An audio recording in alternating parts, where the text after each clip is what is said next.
Air is very important as it provides oxygen and other gases that are essential to life on Earth. It consists of a mixture of invisible gases that surrounds the planet.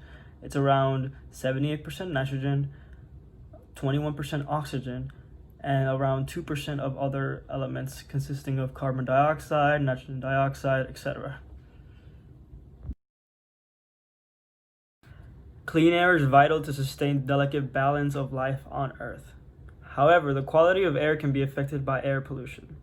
These gases and particles, known as pollutants, tend to come from man-made sources, including burning of fossil fuels such as coal, oil, petrol, and diesel.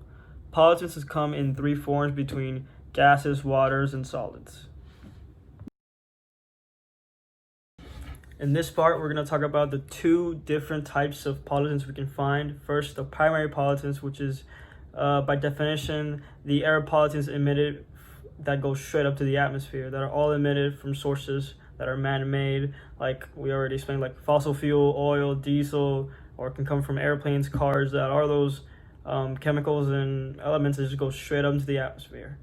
Between the second pollutants, which we'll discuss later, that are the reactions or chemical compounds that come from those chemicals that just shoot up right in the atmosphere, and in this atmosphere is where they react with each other and then create these things we call second pollutants. The first of these primary pollutants we are going to talk about is going to be carbon monoxide. Carbon monoxide is a colorless, odorless, and very poisonous gas, especially to humans. Once it is inhaled, it competes with oxygen by attaching it to your red blood cells and starting to starve those vital organs of oxygen, which could lead to death. This specific element can be formed as a byproduct of incomplete combustion processes involving carbon-based energy sources such as burning of petrol, coal, and wood. The biggest source of carbon monoxide comes from vehicles, especially when they are stationed or just moving very, very slowly. The second element we're going to talk about is nitrogen dioxide. This one can be formed by the burning of fossil fuel at very high temperatures and can also be formed by just natural occurrences like a lightning strike.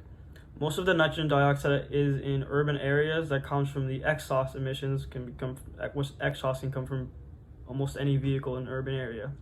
And this can increase the likelihood of breathing problems. It can inflame the lining in the lungs and can reduce the immunity to a various amount of lung infections. The third one we have here is sulfur dioxide. Sulfur dioxide can be formed by the burning of fuel containing sulfur, obviously, such as coal and oil and metal containing ores. Most of the sulfur dioxide in our air is caused by burning of coal and oil for energy generation and industrial activities. And to be very specific, these aren't the only sources. Very rare, but some of these elements, like sulfur dioxide, can be formed by natural causes, like some volcano eruptions or hot springs. Our last example for primary pollutants is ammonia. Ammonia is a very soluble, colorless gas with strong, pungent smell. It is primarily released from animal waste and fertilizers use, vehicle exhaust, and other processes. The biggest source of ammonia release is from agriculture, including the intensive rearing of animals and crops. Here we finally start with the second pollutants, which are, as I already explained, are those formulas or chemicals that are created from the reactions of the primary pollutants together compacting in the atmosphere. The first of these second pollutants, ground level ozone, also known as O3, is a colorless gas that is a major component of the atmospheric smog. Primary pollutants can be transported over long distances by wind, generating ozone, meaning that rural areas can experience high ozone levels. Ozone is also very damaging to the plants because it reduces the growth and productivity, including the food crops. Ozone can also affect the buildings and building materials, which creates more deterioration, that they get older and can get messed up and just break apart. The second example we have is acid rain, which you've probably heard in some movies. Acid rain is formed when sulfur dioxide and nitrogen dioxide react in the atmosphere with water and oxygen with other chemicals.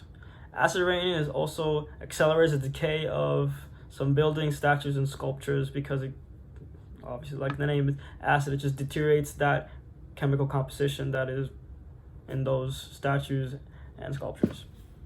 Nutrient enrichment. It sounds great, but it really isn't. Nutrient enrichment compounds are pollutants that contain nitrogen, such as NO or NH, whatever compound number. Nutrient enrichment caused by such pollutants increases the availability of nitrogen for plant growth. This can result in changes in habitats and loss of important plant species. When nitrogen's availability exceeds the demand for plants, the excess is leached out, increasing the level in our lochs and rivers, which is not very nice for us.